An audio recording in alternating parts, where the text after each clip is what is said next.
Next, we have Carey, an attorney and Christian conciliator, whose presentation is called Women, Power Imbalance, and the Alternative Dispute Resolution Process.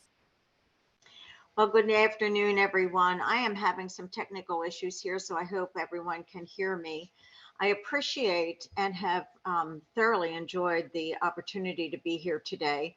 I feel like I'm going to ditto a lot of what was just said regarding power imbalances in the Christian conciliation process. I think we can all acknowledge that conflict is a part of life, and generally not a very pleasant experience. And there are those that, at least in my experience, when they come to the conflict resolution table, they come as if they're walking into a gladiatorial arena.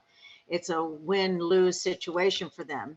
But among the Christian community, that should not be our approach. Our approach to the dispute resolution process ought to be one that is wise, discerning, fair, and equal in our treatment of all of the parties.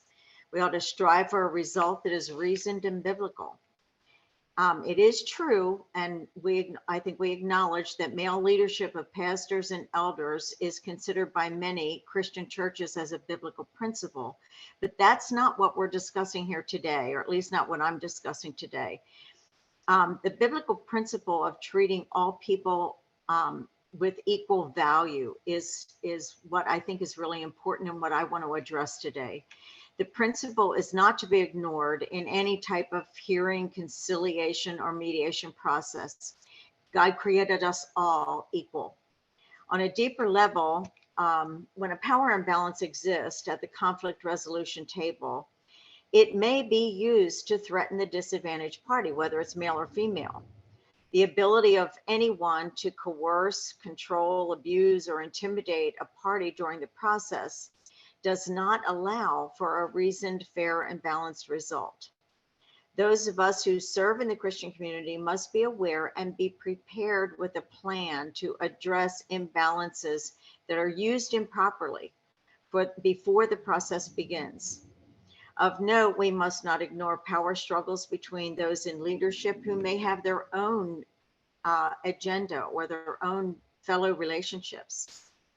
When a woman is a party to a dispute, being surrounded by an all-male decision makers does not create feelings of a safe environment. To reiterate, applying biblical principles of equality, justice, righteousness, and reasonable resolution to the conflict requires recognition and a plan to manage or address the power imbalances. An imbalance may be resolved simply by bringing a skilled, perceptive woman to the table, a woman with the maturity and the courage to speak out for the disadvantaged party, male or female. The subject matter in dispute doesn't really matter. One must never assume equality between the contending parties. Throughout history, women have played significant roles in conflict resolution. Two names that were mentioned in my essay are Harriet Tubman, a courageous and spiritually sensitive woman that led hundreds of slaves to freedom, and Deborah in the scriptural report in Judges chapter 4. She was a prophetess, a warrior, and victoriously led Israel's army into battle. Her biblical history can be found at the entire history can be found at Judges 4. And one of the things that I wanted to make note of sitting here today, we all recognize cultural and religious differences between the various communities.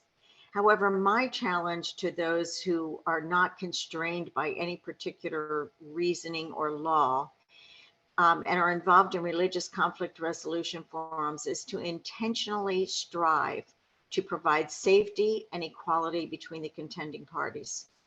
Advanced investigation, as Daniel mentioned, abuse screening questionnaires, being trauma informed, and perceptive listening is really critical.